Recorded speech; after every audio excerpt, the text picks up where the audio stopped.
Okay, it is 7 o'clock, so we will call our meeting to order. We're going to reconvene the September 13th meeting. Roll call, please. Watts. Here. Bennett. Here. Corey. Here. Cox. Here. Doty. Here. Dowdy. Here. Jacob. Here. Mason. Here. Metzger. Here. Purdy. Here. Shook. Here. Bell. Here. All right, stand, Metzger, please. Thank you, Mr. Chairman. The budget has been completed and on display with the county clerk for the preceding month. I want to thank the members of the committee for their diligent work, as well as the office holders and administrators for bringing us very conservative budget requests this year, and furthermore, for their willingness to find even greater cost savings from their budgets. We have prepared a balanced budget for the people of Coles County, and at this time, I move for its approval. Motion by Metzger, second by Cox. Any discussion? Roll call, please. Watts. Yes. Bennett. Yes. Corey. Yes. Cox. Yes. Doty. Yes. Dowdy. Yes. Jacob. Yes. Mason. Yes. Metzger. Yes. Purdy. Yes. Shook. Yes. Bell. Yes. Mr. Chairman, I move for adjournment.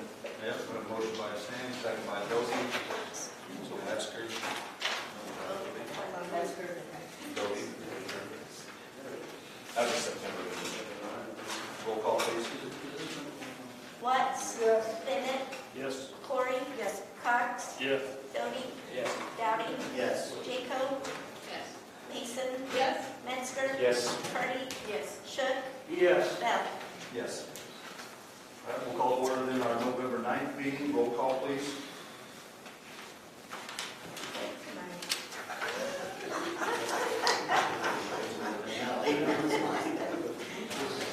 Watts. Present.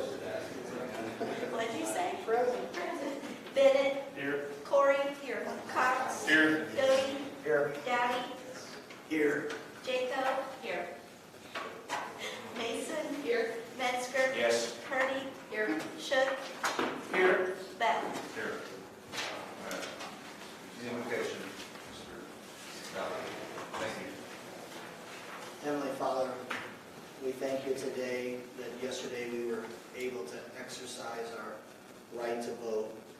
thank you for our founding fathers who looked into the future, saw and experienced from the past, and gave us that right. And we pray, Lord, that you guide those that have been elected, those here in this room, those that will begin serving next month and all around this nation come January. We pray that your sovereign will be done and that your Spirit influences us on a daily basis. We pray in the mighty name of Jesus Christ. Moment for a silent reflection, please.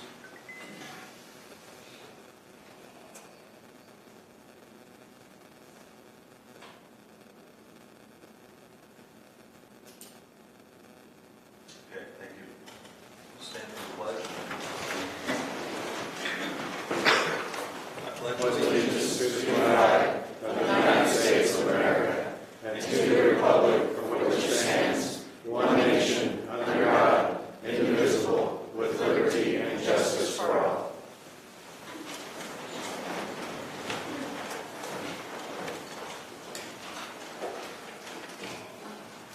We need a motion then to approve our minutes of our last meeting.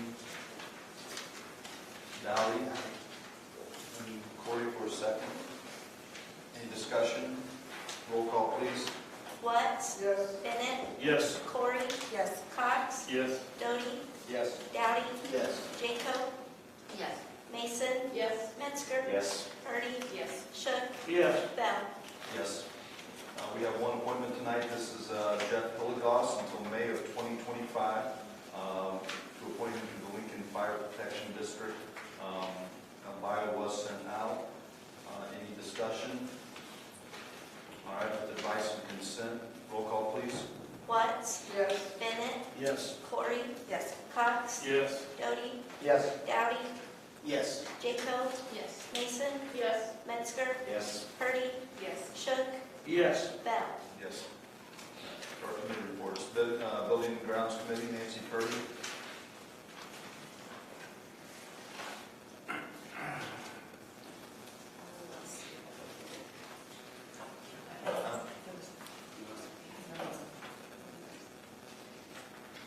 I don't believe we have a meeting. No. Okay, thank No you. meeting. Okay. The Extension Board. The extension will meet again on December the 1st. All right, thank you. County Offices and Rules Committees, Mayor Metzger. Thank you, Mr. Chairman. County Office of Rules called to order October 31st, 2022 at 4:34 p.m. with the following members present: John Doty, Lisa Jaco, Jeremy Dowdy, Denise Corey, Stan Metzger, Chairman. Also attending were George Edwards, Treasurer, Denise Shores, Assessor, Board members Brandon Bell, Gail Mason, Lisa McMichaels, Administrative Assistant. Tax cycle update: Ms. Shores shared with members that the tentative publication date will be November 19th. She also shared that multipliers for townships MTAD 6, which is Ashmore, Charleston, Hutton, and Southern Hickory, at 1.0420, East Oakland and Morgan at 1.1065, Mattoon at 1.0887, Lafayette at 1.11, Humboldt and North Okaw Township at 1.0993, Paradise and Pleasant Grove will have a multiplier of 1.0500. She added that the solar fee, solar has been completed. There was no old business and new business. Ms. Shores and the members discussed the receiving of anonymous tips to her office. There's information attached. After much discussion, the committee suggested revising and adding additional information to the policy. This item is to be revisited at the next committee meeting. No action was taken. No further action was taken. And on item 2, Mr. Edwards discussed with the members the county's per diem reimbursement policy. Currently, the county per diem meals are $5 for breakfast, $10 for lunch, and $20 for dinner. After discussion, the members and Mr. Edwards requested this item to be revisited again at the next meeting. No action was taken. In miscellaneous business, the annual supervisor assessment evaluation was discussed, and Ms. Shores was given a copy as well. There was no public comment. The meeting adjourned at 5:16 on a motion by Corey and a second by Doty. Thanks, sir. Education, Nancy Purdy. For the education meeting, due to elections and county organizational meetings, has been canceled by the ROEC. It was scheduled for Monday, December the 5th.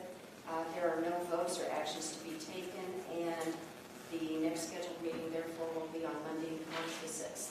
Thank you. Emergency Food and Shelter Board, Attorney Dowling. No meeting, Mr. Chairman. Thank you. Emergency Telephone System 911 Board, Mr. Rick Schick. Thank you, Mr. Chairman. You folks don't have anything in your board book. We had a meeting November 3rd. I'd like to tell you a little bit about it. It wasn't a very long meeting. But I did discuss with you folks before that we were still looking for assistant director. We had 22 applications, and we narrowed it down to 11. And then 11 is going to go down to 4, I believe. And I thought I would let you folks know about that. And with the 911 employees, I've been talking to you folks about that. We've been having a tough time keeping them employees. They would work a couple weeks, maybe a couple months, and quit. I don't know if they just can't handle it, or the money's not good enough for them. We did talk about maybe raising their salaries a little bit, but we'll have to go through the union to see if we can help them out a little bit more. So, with that said, we have 16 employees right now, full-time employees. Excuse me, I beg your pardon. We had 16 employees at the 911 center. We're down to 14 full-time employees now. And we have 2 part-time employees.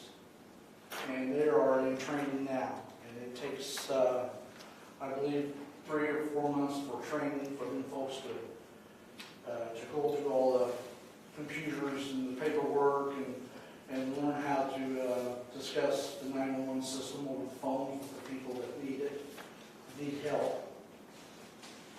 And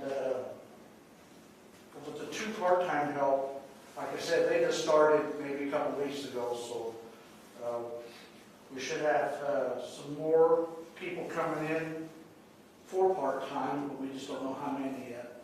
We're still haven't been interviewed yet. So that's all I have right now, Mr. Chairman. But I thought I'd let you folks know that, hey, it's tough out there, and we can't get no help. That's just all there is to it.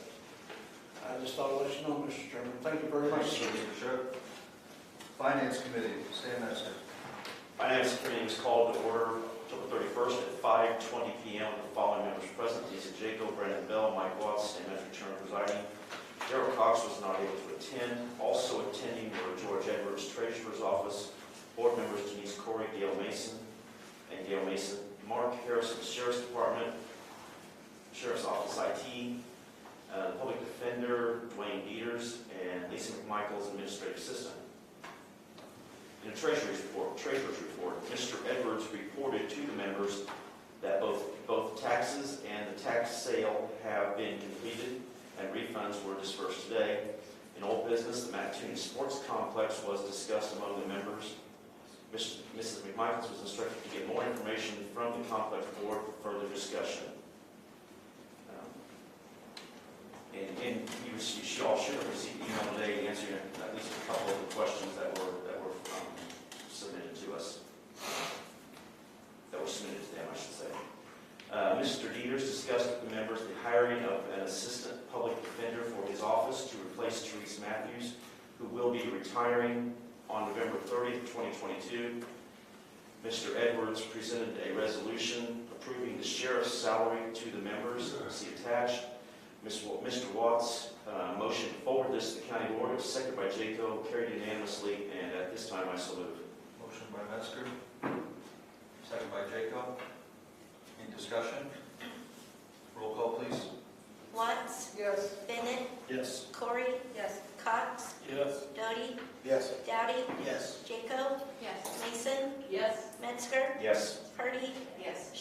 Yes. Bell. Yes. The members were presented with 11 ARPA resolutions. Mr. Watts moved forward these to the county board for approval, seconded by Jaco and carried unanimously. I would, however, like to go through each. I believe these are 11 applications with them each individually.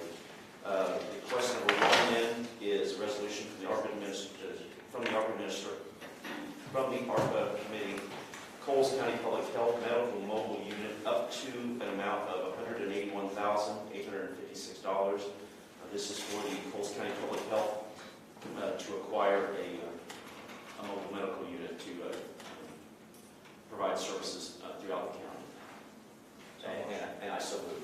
Motion by Stanley, second by Dowdy. Any discussion?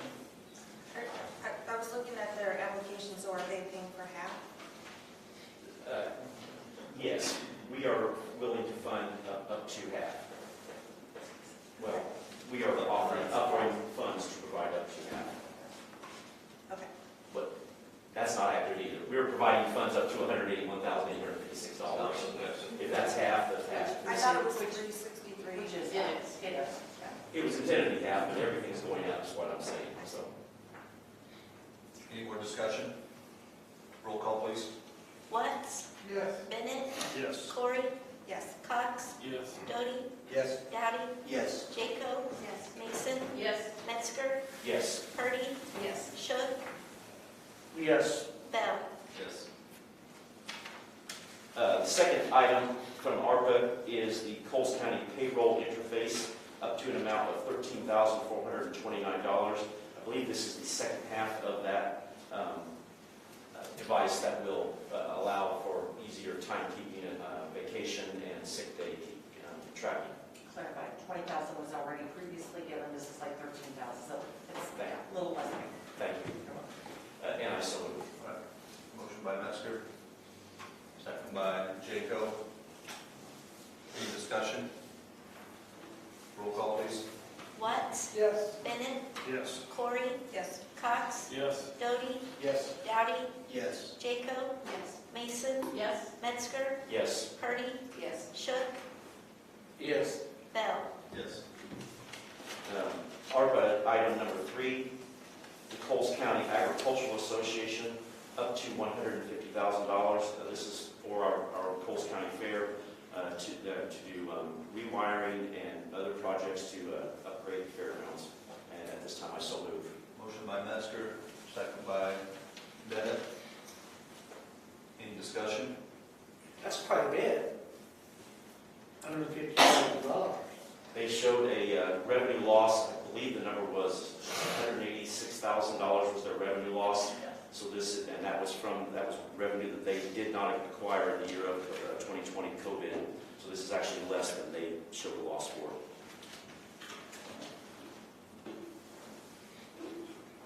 Any more discussion? Roll call, please.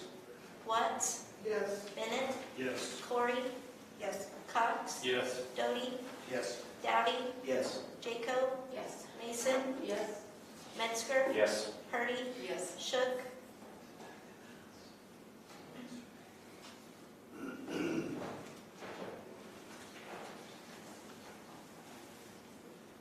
Yes. Bell. Yes. ARPA item number 4, Catholic Charities Food Pantry, up to an amount of $15,000. Second.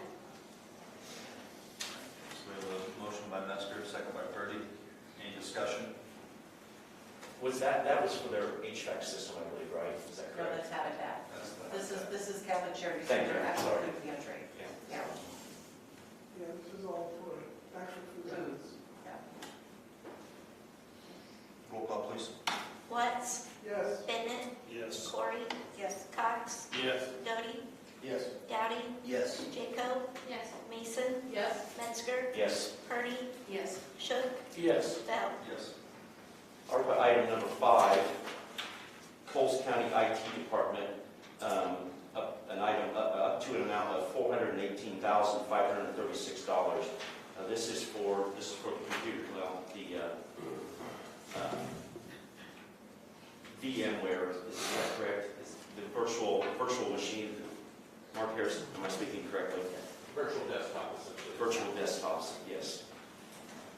And at this time, I so move. Motion by Metzger, second by Mr. Michael Watts. Any discussion? Roll call, please. I'm sorry. Yep. I do. So it just seems excessive.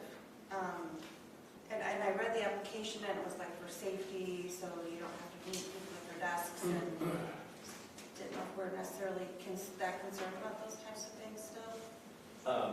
It also, will also provide a great deal of time savings because all of our computers will be linked on a virtual system to where if someone has a virus or something that needs to be dealt with, or a program that needs to be installed, it can be done from a central location without having to come to that desk individually. It also will save on individual computer units that we spend a great deal amount of money on each year. So are all the computers compatible to receive the new software or will there be additional expenses for more newer equipment? Actually, the computers won't be in the individual workstations anymore. There'll be like one computer in a central location, and the desktops will tie into one computer. So the upgrades will be quicker, and it'll be a lot cheaper once the desktops need to be replaced. It'll be cheaper to actually replace those, because we're not replacing the computer. Just replace a monitor at that point. How quickly do we expect to see the return on the investment? I think Mark can probably answer that. So essentially a 10-year program. We expect to have the majority switch over within the first couple of years. After that, will be, if there are new computers that have just recently purchased, we'll probably keep those running for a little bit longer just to get our money out of them. But the virtualization will, it's a 10-year project, essentially.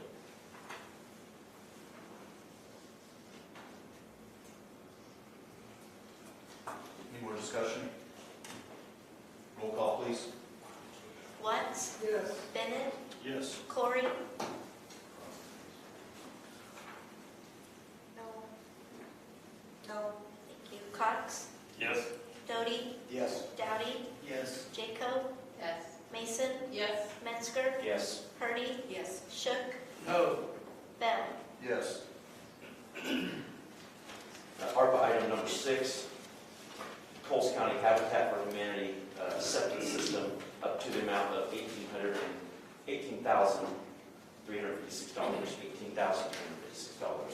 And I so move. Motion by Metzger, second by Miguel Mason.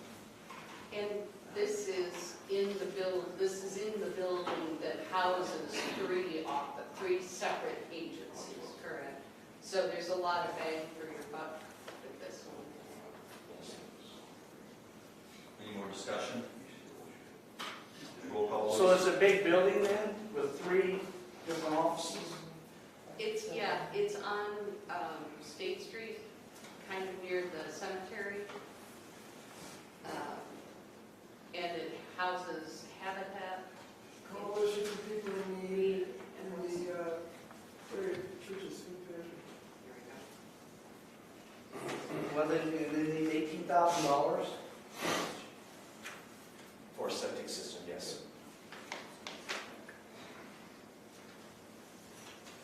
Which our health department director said is bad idea. Any more discussion? Roll call, please. Watts? Yes. Bennett? Yes. Corey? Yes. Cox? Yes. Doty?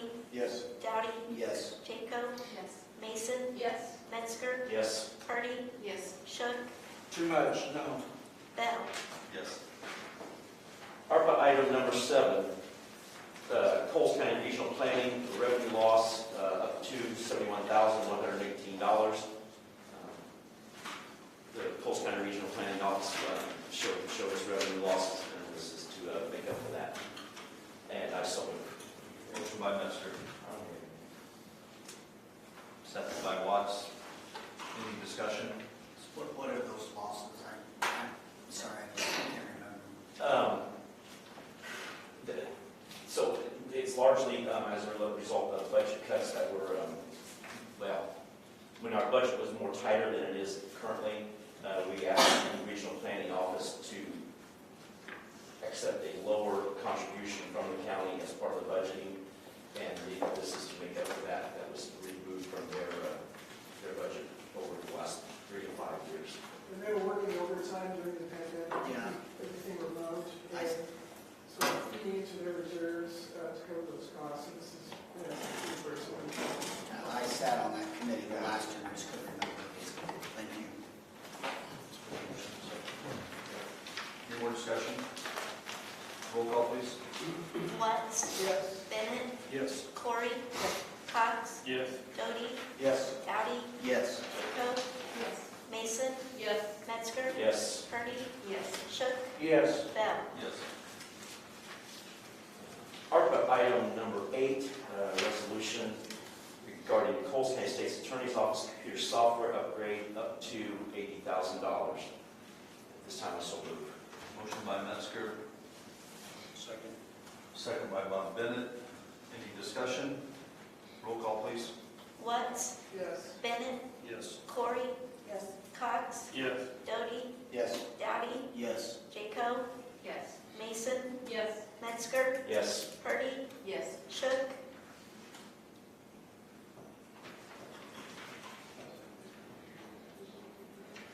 No. Bell? Yes.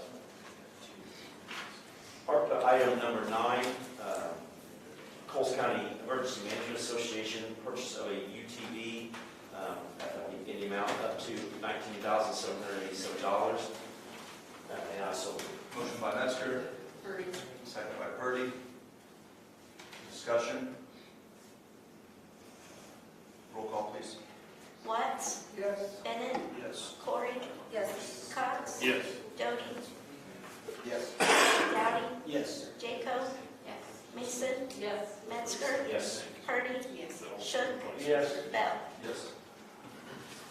ARPA item number 10, Matthew 25, vital public services up to $56,200.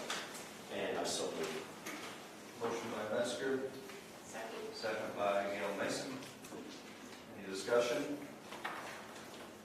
Roll call, please. Watts? Yes. Bennett? Yes. Corey? Yes. Cox? Yes. Doty? Yes. Dowdy? Yes. Jacob? Yes. Mason? Yes. Metzger? Yes. Purdy? Yes. Shook? Yes. Bell? Yes. ARPA item number 11, the Habitat for Humanity, the HVAC units up to an amount of $21,100. And at this time, I so move. Motion by Metzger, second by Jacob. Any discussion? Roll call, please. Watts? Yes. Bennett? Yes. Corey? Yes. Cox? Yes. Doty? Yes. Dowdy? Yes. Jacob? Yes. Mason? Yes. Metzger? Yes. Purdy? Yes. Shook? Yes. Bell? Yes.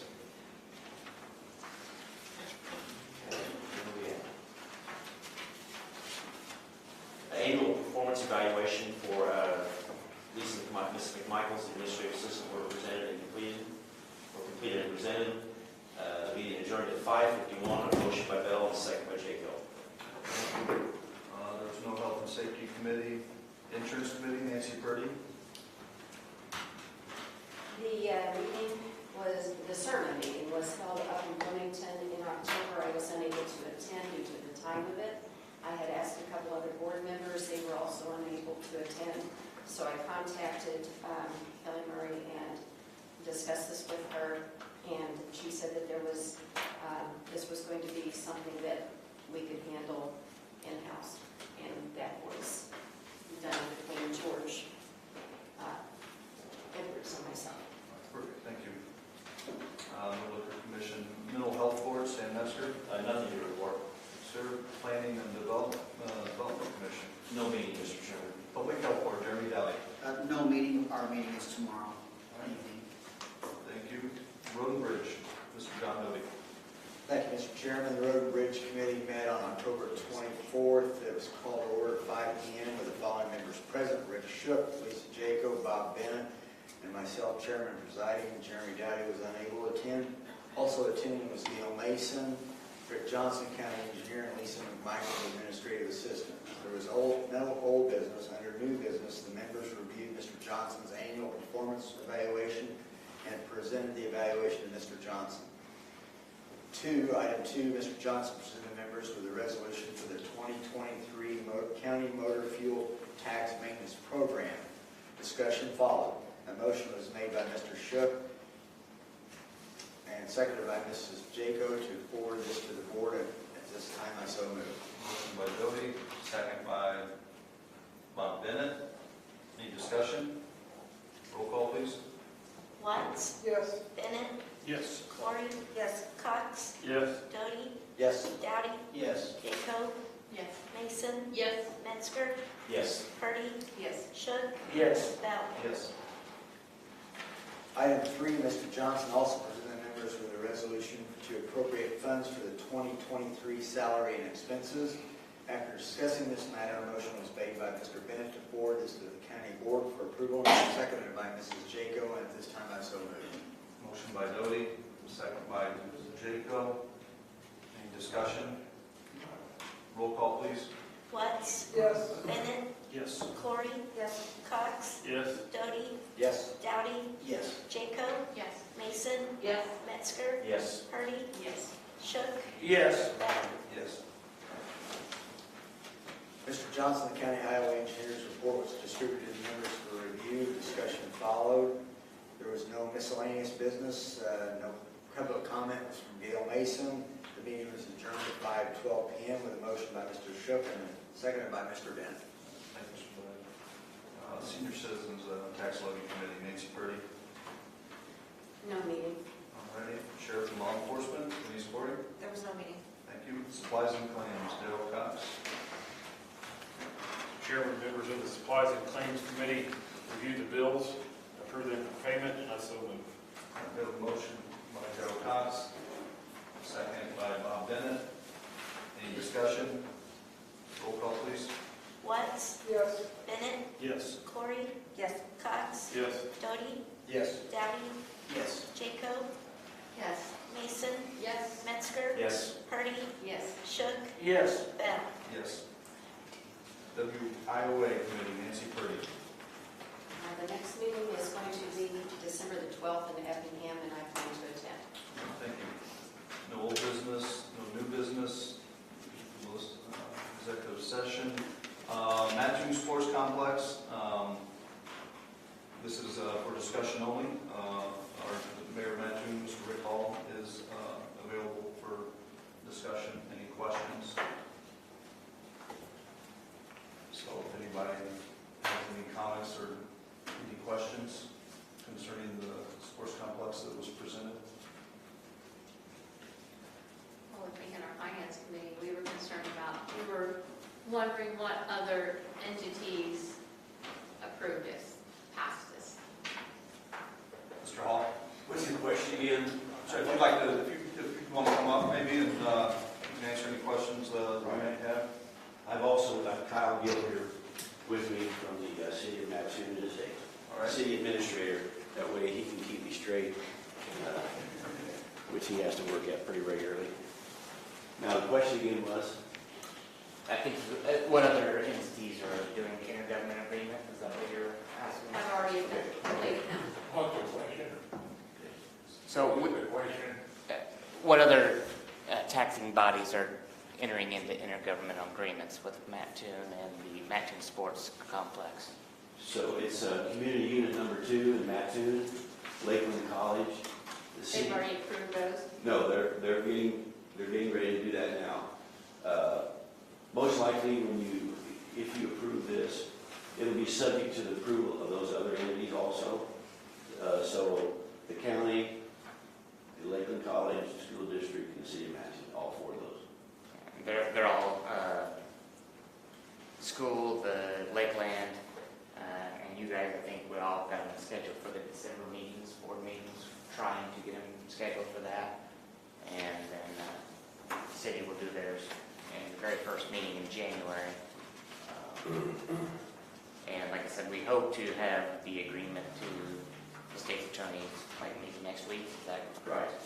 Yeah, the draft of the agreement for all of the entities that we're talking about. We'll get a copy of the same agreement, and in this case, it'll be, of course, the state's attorney will look at it. If there's any questions that come up, we'll try to get those resolved before there's a vote, of course. But, yeah, those will be out next week. Did you say the city of Charleston's involved with this too? No, the city of Charleston is not. The Charleston School District is indirectly involved. They're not pledging any taxes, but they happen to get a 1% facility tax that they will get from this project. That'll amount to a few $100,000 a year for them. Actually, it's the number for the school district in Charleston would be they'll get actually a little over $300,000 a year. They don't have to commit anything because they don't get any property tax or retail tax. It's because the distribution of that facility tax is based on the number of students in the county, and that's just the way it's distributed. So if Matt Toon's not involved, who is going to be in charge or be looked to for police and fire?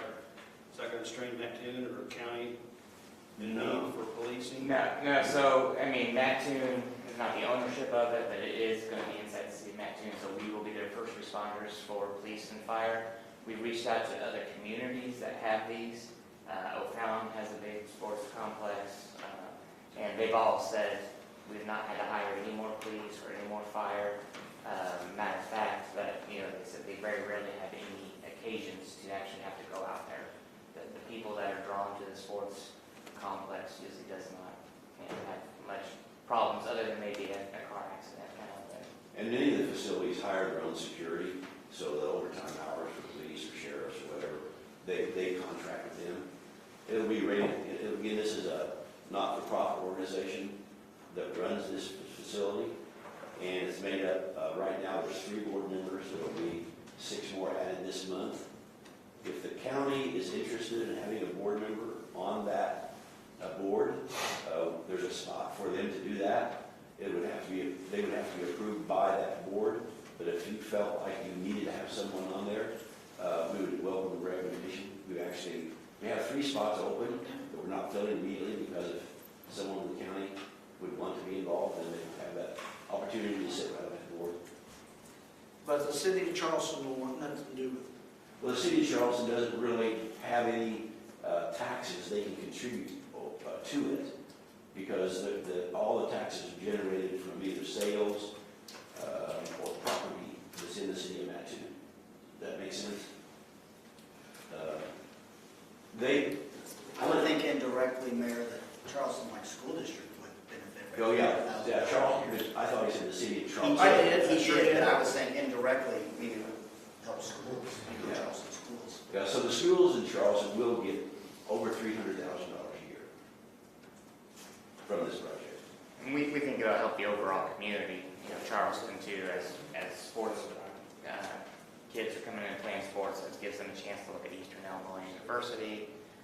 It's Eastern coaches to come over and watch a lot of kids play sports as well. So indirectly, it should help Charleston as well.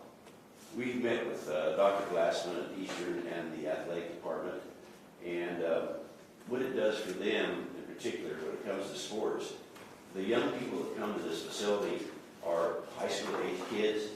They're Division I athletes. They're going to go on somewhere, and they're going to get an opportunity to see Eastern Illinois University, which they would probably not come to do that if it hadn't been for an opportunity like this that's 8 miles away. But the coaches are also interested in recruiting from that group of people too. So it does have an impact on Eastern, but they also are not contributing any money to it. They're trying to live on a tight budget the way it is. And you did respond to this, but we talked for about 20 minutes or so. And as I'm putting my Charleston hat on, it was that my question was, will Charleston really benefit? And I know you're saying directly with the possibility, and it's certainly with the possibility of recruitment or students coming here, that's always a benefit. I'm sure they can find us other ways, but that's a benefit.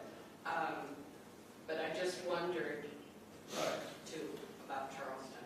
There was a company called Applied Economics that did an independent from us, did a study on the indirect value of bringing in this number of people to the area.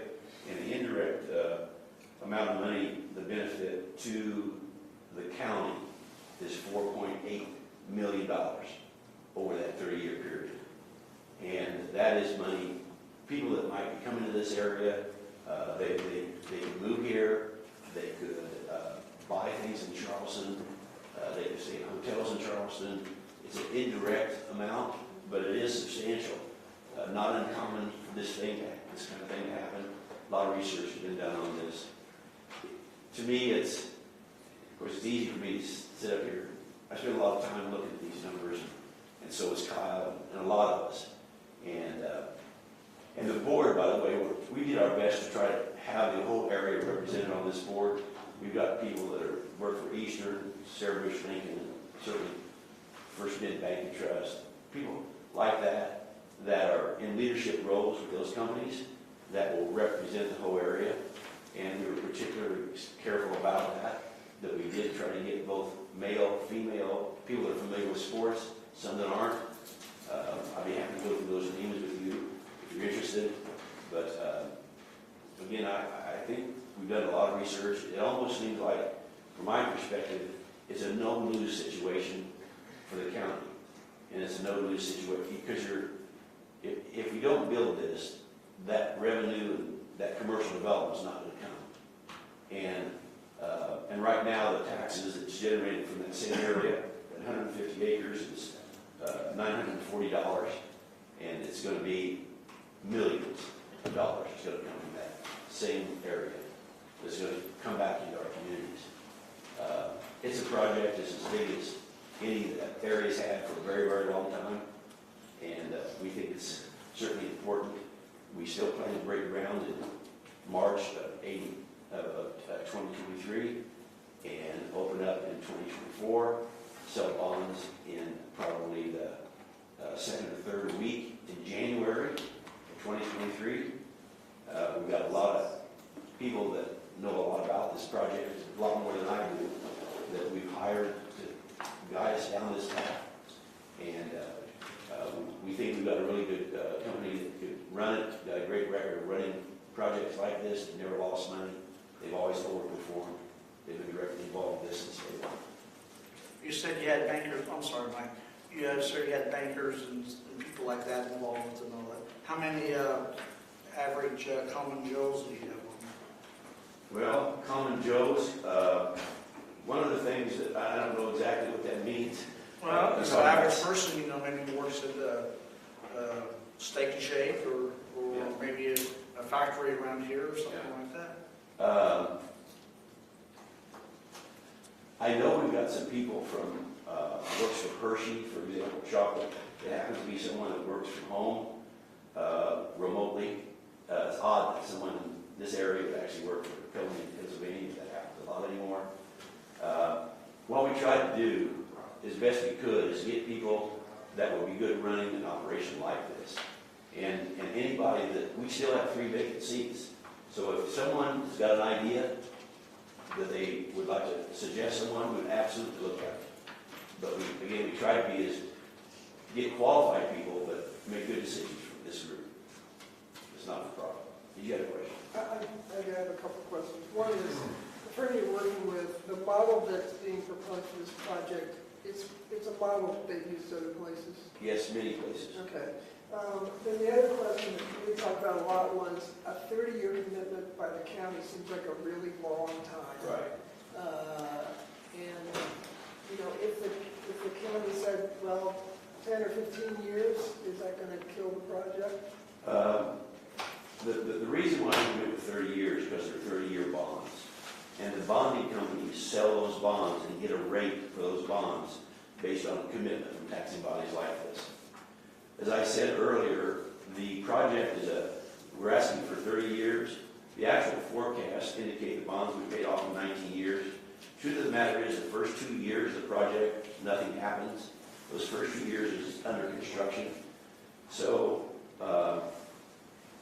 it's really the first 17 years that you wouldn't be getting any money from the project.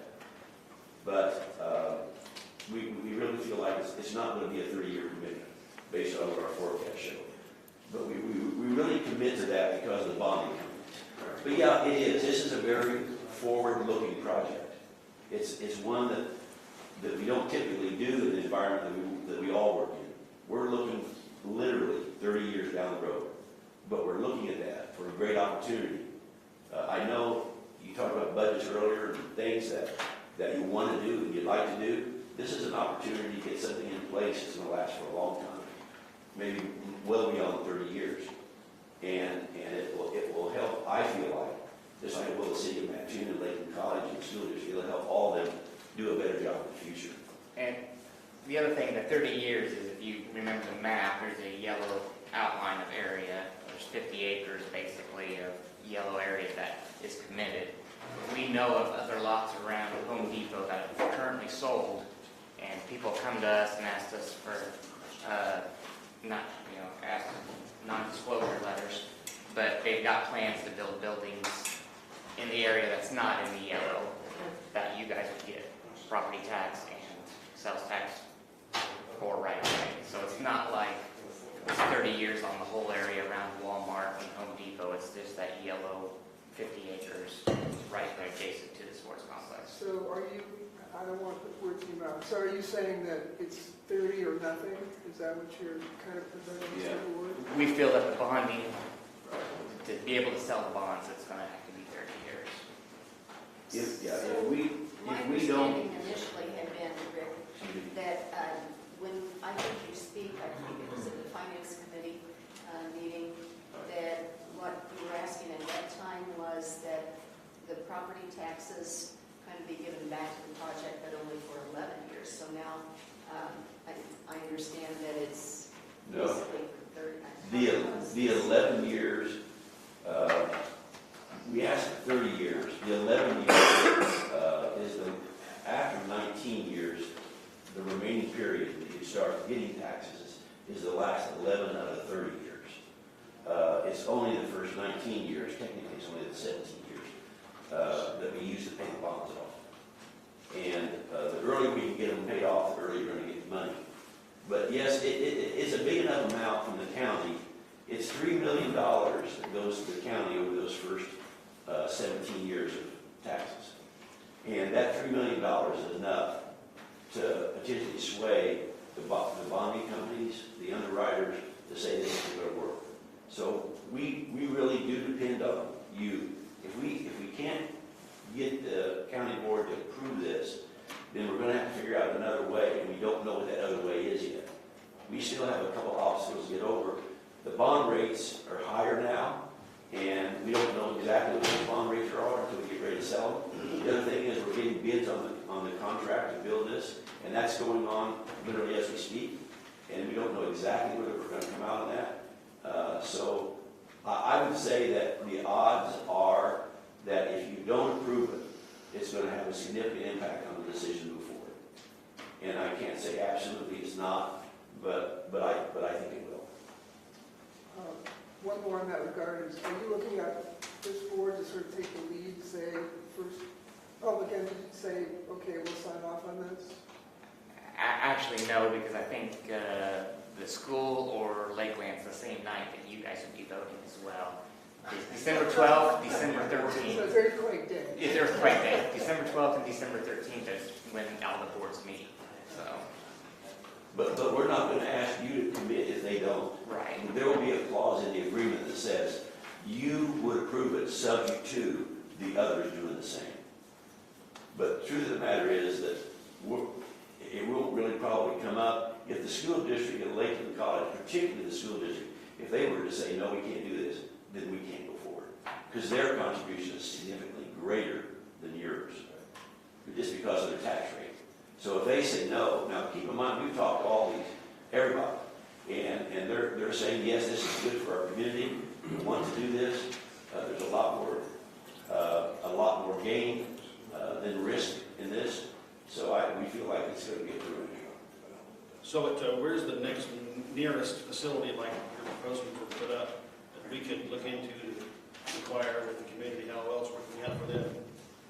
The same company owns one up in Chicago area. Is the nearest competing facility that would be the? Bedford Park is the nearest one right now. Rantoul has a similar sports complex, but not to the quality of what we're looking at doing. And the size, they don't have indoor. Yeah, no indoor. Springfield, I'm sure everybody's heard Shields is looking at one, but they've been trying to do this for 10 years now, that they've been trying to get They this. put one for Springfield, it certainly would be competitive with Coles County or Mattoon. There would be some competitiveness with it. There's a couple other ones that this network has. They have one in Morristown, Tennessee, and they have one in Gatlinburg, Tennessee. Well, those are about an hour to an hour and a half apart from each other, and they're competing, but they're both very On profitable. the finance side of it, what you're asking for the county is to forgive or to collect the taxes that produces and return it to you. And we would be out whatever tax we would have gotten from what that property produced before. Yeah, the $940. $28,000 over 30 years. So we'd be out $28,000 over 30 years. Yeah. So we're really not paying into it other than forgiving the tax, we're paying it back to you for those 30 years. Right. Now $28,000. And no liability. But, yeah. We're not on the hook for like the bonds. Yeah, correct, yes. And that's why we've got it set up with a not-for-profit. It's not really a really big demand on us. No, Right. you're not out anything if you don't. You're out if you don't do it, you're not out if you do. If we commit, though, if we're only committing, so the county would only be committing the property taxes that would be collected. So if, for some reason, the complex was to default on this bond, There's no liabilities whatsoever to the counties or any taxing bodies. Your pledges would still be good, though, to the bonding company for the 30 years. but we're not getting any revenue because it Well, went under. You would be getting revenue sales tax for the new businesses that came in on that. So if I'm saying that it doesn't succeed. I'm saying you build it and it doesn't succeed. You're on the hook. you're still giving up those property tax on that 50 acres. But, if they, If there's no property taxes collected, then we're not obligated to. That's correct. no, that's correct. You're not. And you'll still get that, 0.25% of your sales tax. Yeah. I'm looking at a worst case scenario. Yeah. And I, And I've kind of read that same thing. Worst case scenario is, the bonding people take it back. What are they going to do with that sports complex? They're either going to try to find somebody else to come in and run it. I mean, it's going to be too costly to try to tear it all apart and turn it back into farm ground. Or they're going to try to sell it off to other commercial developments. They're going to want to refund their money somehow. This is a growth industry, even in times of significant inflation. The money that's in these kinds of activities is greater than the entire budget of the NFL football league. It's billions of dollars, and it's continuing to grow. So, and the company that's managing ours, they have not failed one time in the 30 companies that they're running, and they got through a pandemic. So we feel pretty good about that, and they get paid on an incentive. If they're not successful, then they don't get paid. So they don't commit to everybody. They go for the good projects, and they consider this a good project. Yes, I ma'am. have just one last question. You told me that before. Oh, my husband laughs every time I say that. As Stan said, he's looking at the worst case scenario. For me, the worst case scenario would be that nobody leaves Mattoon and they don't come to us. And now because there are newer hotels, Charleston Hotel, what little we have, goes under or loses a lot of money. That's first scenario. And the one that goes along with it would be ditto for restaurants. So that's my worst case scenario, is that Charleston will end up losing because of all of the potential there, since Mattoon already has more options So if we get the numbers there, I mean, like I said, it depends on how successful the sports complex is. But if we get the numbers that they're talking about, you know, I would say it's going to be the opposite. Charleston's hotels are going to be fuller more often because. That's not the worst case scenario. No, it's not. No, I mean, so hopefully, you know, that's not, we're not going to have a worst case. But worst case, like you said, we build some more hotels, and then everybody, it makes it harder for you guys to compete later on. I can't visualize in the worst case scenario how you'd actually lose money.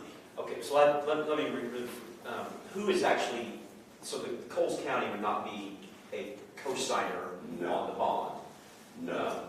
We are simply pledging funds to help That's right. the Mattoon Sports Complex make their payments, and if we don't collect those funds, we can't make that contribution. Right. You have no obligation whatsoever.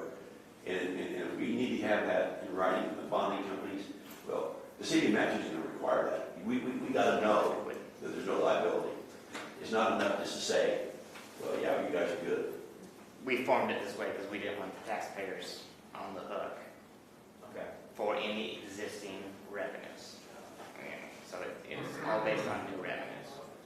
From day one, we hired a special attorney that deals with this. The number one thing on that list to talk to them when we started this project was this has got to be no responsibility to tax bodies, none. That's not, or if it is, this is not a project we're going to take on. Who's signing the bond then? Who's We're writing? not for profit. The board, that's what that board is. Okay. Any other questions? Comments? Well, you know, we're supposed to be getting a donut shop the last year and a half, maybe two. Right. And who are these businesses that are supposed to come in, for example, the hotels? What's the name of these? And who's the name of these restaurants we're talking about? So we can't say right now because they got some non-disclosure information, but they do have, I want to say 4 or 5 that have committed to saying, if you build a sports complex, we are committed. They've actually signed documents on 4 or 5 of them, and they are working on 3 others, still working with 2 different hotel franchises. And like we discussed before, that's all fine and dandy. We can't get people to work around here. We're having a hell of a time with the 911 system and all that, you know, and they're making $20-some an hour. Hopefully, we will make that much money. But who are we going to get the people to work in these businesses? That is, I'll answer the same way I did last time. We've got a group working on just that issue. Not only bringing people in, but housing for those people that have places to stay. That's sort of that secondary taxes that you get. We want to build new residential areas. We want to bring in people. They're going to pay well for these jobs. And we feel like that we're going to be successful in this. We don't need them this year. Contact centers like you got, I used to manage several of those. And that's a tough business. That 911 center is not an easy business. And the turnover is great, the pressure is great. It's a tough business to be in. But we think we're going to be successful in this. Again, the others all have done the same thing. So, and by the way, you're going to have some new board members come on board. They've not heard any of this discussion. I and others are willing to sit down with them to get them up to speed before they vote, or they're not going to be knowledgeable enough to make a good decision. So we'll commit to talk to anybody separately, but we'll particularly reach out to the new board members that haven't had this information provided. And any time, I said before, we've had a couple of calls from a couple of board members that called us and asked us questions, and we have provided the information that they needed. I think we did at least, and we'll do the same thing. We'll continue to do that. Lisa, did I send you a list of 30?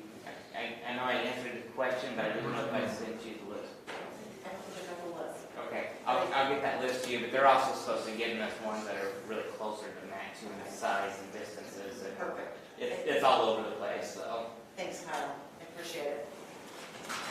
Anything else? Thank you for your time. Thank you. Mr. Allen, Mr. Gill, appreciate it.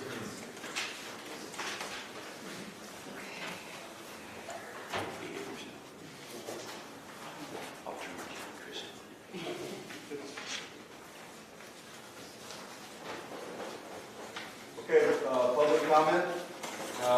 3 minutes. I will let you know when you have 30 seconds left to speak. Mr. Charlie Stodden, you are first up this evening. Thank you for the opportunity. You know, there was a time when businessmen came to a town or wherever it might be out in the country. They made an announcement. They said, we're going to build something. We didn't have to have government involved. We just have to be real careful about these things. If this is so good, if what you're hearing tonight is so good, then there ought to be enough money in the banks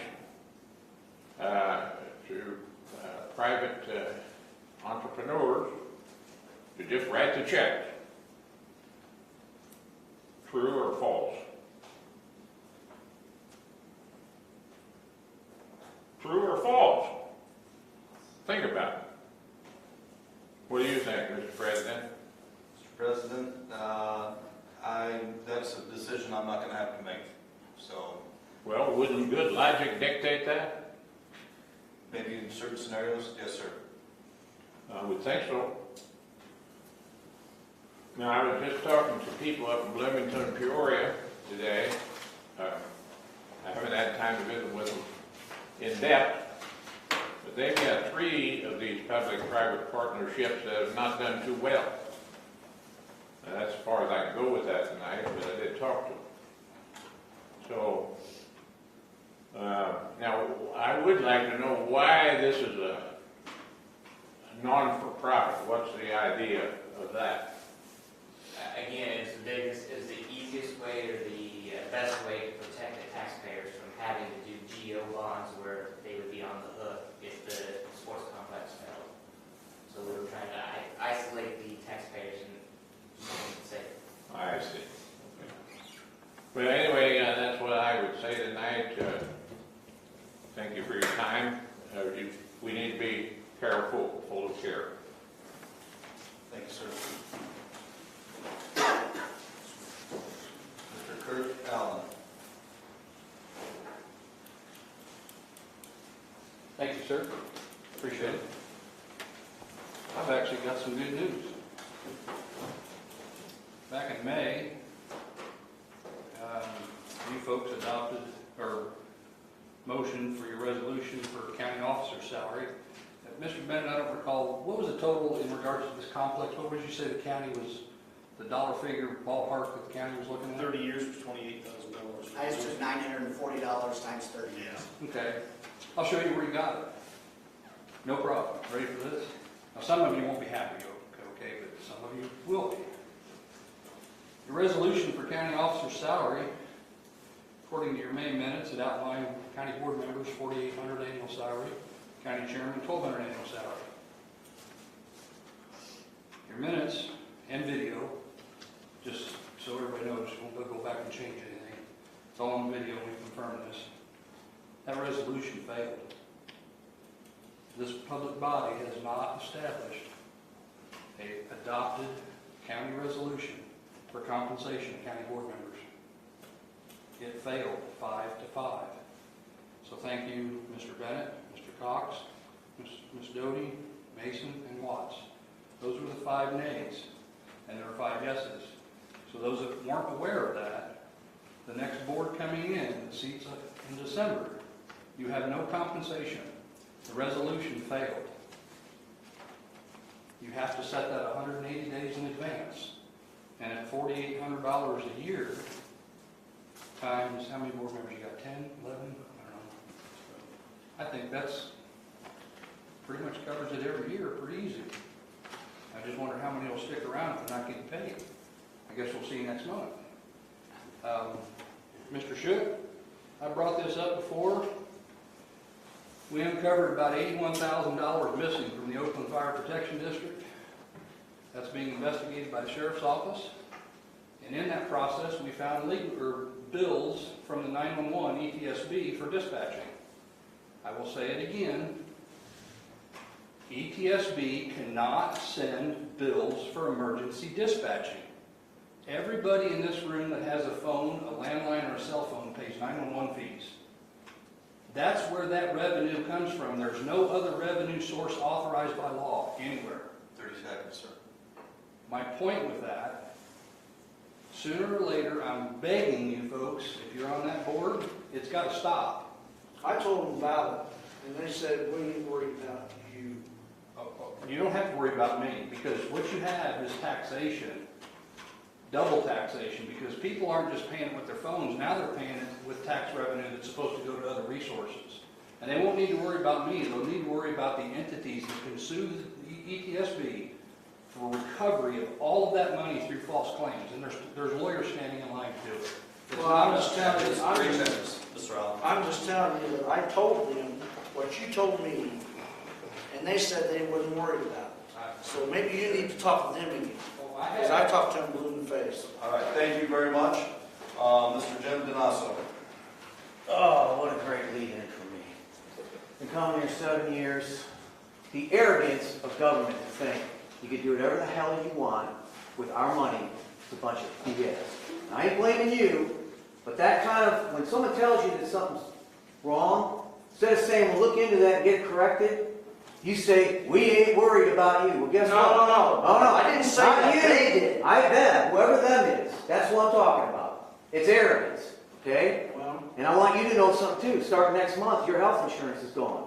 I don't have health It's gone. insurance. Well, you were taking it for a I don't while. have it now. All right, good. So get off my And case about that. well, all right. That's what I'm glad you Well, do know. your homework. You always supposed to do your homework. I am. You cost the county Hey, $1 million. please. $1 million. I'm Jim reclaiming my Donasso, time. I'm please. reclaiming my time. Please, you It's have my 5 time to seconds, talk. you're fine. No, I think I get 10. I'll give you 5. I'm taking 10. I'll give you 5. So, this is the arrogance of government. And last night was a big eye-opener for me too, because you know who won last night? Government. Amendment 1, all you people that wanted Amendment 1, that probably voted for it, never had a business, never ran a business, and wanted it. And now guess what? All the business people out here, and all the rents are going to go up, and all the shenanigans are going to go on, and you're going to have businesses suffering and more outward migration out of this county. It's going to affect that sports complex when people have less disposable income to spend, and all the stuff you can talk about, all these pipe dreams are going to go out the window because of our politicians making these asinine, stupid policies. And the arrogance to say when a taxpayer gets up here, especially someone that's a watchdog organization, and points out a fault of government, and what do? They circle the wagons. Instead of making it right. 7 years I've been coming here, and this BS has been going on. Not one thing has been made right. Not one thing has been made right. Now you got a new board coming in, people making decisions on wind farms and everything else that's going to affect the county for the next 30 years, and the turnover's coming. Yeah, that's a good job. That is terrible governance. And this board better get things right in the next few months, because we got supply chain issues coming, we got more inflation coming, and a lot of the decisions you make are going to contribute to higher taxes. And it's bad. It's bad. And I can't wait for the blowback to start next year when they see exactly what they've done. Because a lot of people voted for that Amendment 1. They didn't even know what they were voting for. The way it was stated on the ballot was so confusing. But welcome to Illinois. My dead mom voted yesterday in the Cook County election. How about that? Dead 7 years. This is Heidi Larson.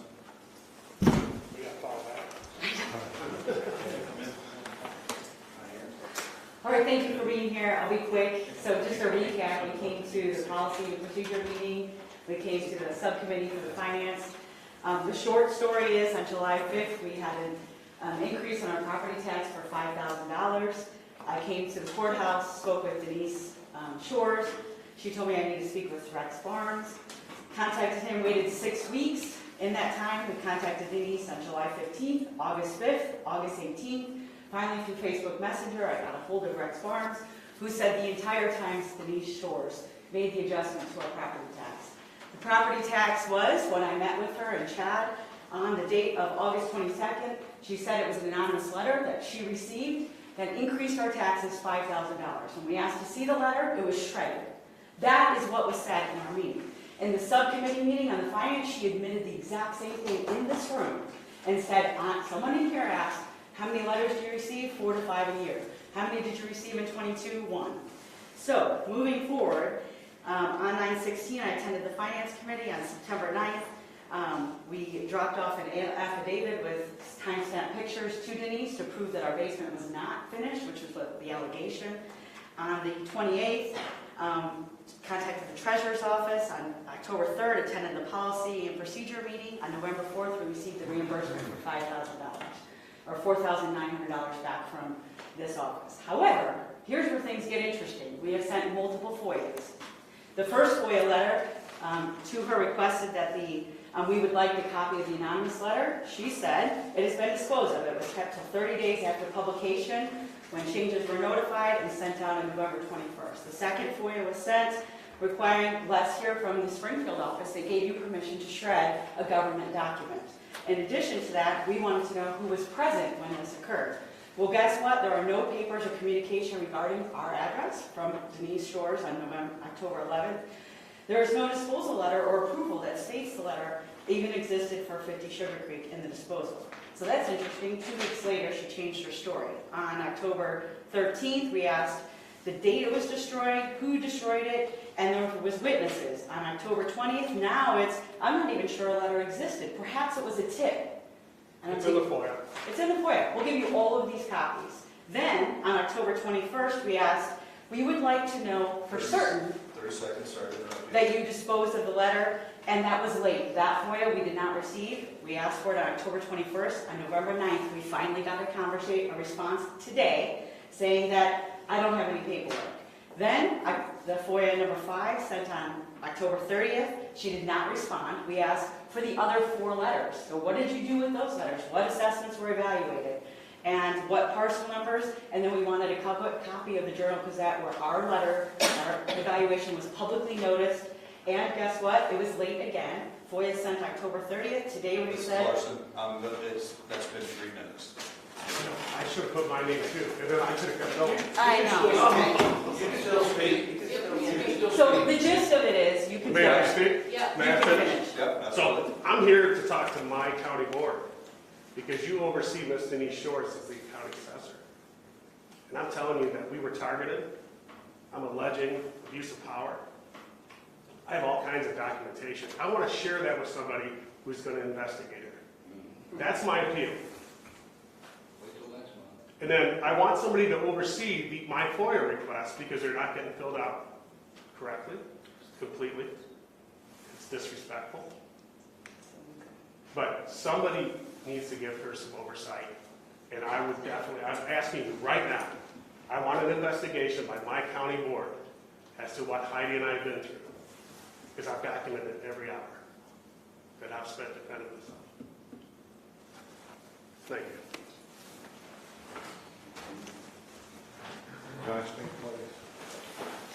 Can I go to Kevin and then come back to you? Oh, yeah. That's okay? Has somebody else signed? Yeah, I got one more person. I didn't know if anybody else signed. And I just want to ask will Larson's share of that documentation with Lisa, who can then distribute it to the board and especially the... We've copied her on every FOIA I request. send everything to me. Every time I get a FOIA, I send it accordingly. Well, maybe just send that out to the Office of Rules Committee to review so we can formulate a plan. Good. Thank you. Okay. Kevin Gaither. Okay. Thank you. So sorry that here's pretty hard to unravel some of these ordinance sets. I did just clear out some ordinance over there in Moultrie County, and it took a lot of effort, a lot of people. So I'd love to see some of all that you have, and I'll research it for a long time. I mean, I'm doing it. It takes a lot, and I just don't understand why the FOIA request it falls on the state's attorney because they have so much to do, and it's a lot to do. So thank you so much for being here and serving us. I think it's an interesting opportunity, the sports complex. There's a lot of questions about it. You know, the quality of the housing that would be built, because there's some really poor housing out there, especially if you're a family with kids. It's really hard to get housing out there. And of course, this county board this year opted out of tax rates for low-income housing. If you all remember that county board meeting. And so maybe you should put that on the agenda for one of the committees to get that opted back into that, those tax breaks. That might be useful, because a lot of these, people are suffering out there. I wonder about the water usage for a big facility like this, the power, because we've had Easter, had all these little blackouts for the whole summer that were planned, of course. And the sewage, any kind of stress on the sewage.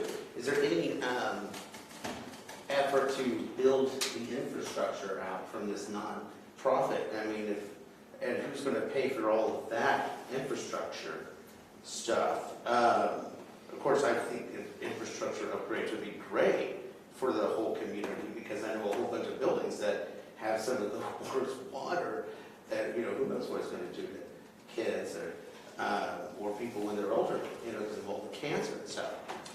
And I'm just wondering about sizes of upcoming youth populations. I don't know. I don't know these things, but I'll find out. Because I know there's a number of schools that have a huge drop-off in, enrollment. And I just don't want to be caught with a huge, well, it could be an attraction. And why not pair it with something else, because I know most people around here would be going to go see out-of-town people at a game. And maybe think about getting another exit off of I-57 so that it doesn't make that whole Home Depot, Walmart thing a more bigger nightmare. There's a lot of things I think that need to be really kind of focused in on. But it's a hard job everybody's got. Thank you very much. Thank you very much. It's a good day. Yes, sir. Thank you. I had something in mind to talk about, and then I had to talk about something else first. The Local Records Act considers destruction of public records, which is what shredding a letter, anonymous or not, that caused somebody's taxes to go up is a public record. The Local Records Act considers that a felony. And I wish that the Sheriff's Department, whoever, that they file a complaint and it would get properly investigated as a felony that it is if the letter was disposed of improperly. You can't just shred something 30 days after you receive it. It doesn't work that way. It's a public record. And I want to clear something up with the massive amount of money you're spending on the computer system in the county. Did I hear right when you said that if something happens to the computer, all you got to do is change the monitor? The system we're going to will have monitors on the desk rather than towers. So the computer will be in the monitor? The computer will be in a central location. It will be one computer that all the monitors will individually log into. Okay, so there's no desktop or laptop or any PC or any processor on the desktop. That means they can go to any office, sign in with their username or password, and their information would show up on the computer. Correct. I just want to clear that up because I want to make sure that was what was understood as being the fact. So, one more question. Has anybody worked with the supervisory assessments? Is there a committee or anything? Office of Rules. Do you guys pay county employees to ride along and assist township assessors, especially contracted ones when they don't have an elected one gets contracted, to do their assessments? The reason why I'm asking is because I just found out that Edgar County does pay county employees to ride along with the contracted township assessor to assist that assessor in performing her contracted duties to the township. I was just wondering if that happens in more than one county. I'm not aware of that. Because I'm going to try to get that stopped in ours. My understanding is, sorry. That's fine. I'm sorry. My understanding is when the supervisor assessment here assists or does something that the township assessor didn't, we actually bill them for the time that it takes to get that job done. Yeah, because over there at Peters, from my discussion with a county board member, the county is subsidizing the contract of the assessor. I'm not aware of that happening here. And it baffles me why they do that. So thanks. Thank you. Anybody else like to participate in public comment? Go again. I got another person now. Sorry. Okay, I'm looking for a motion to. So moved.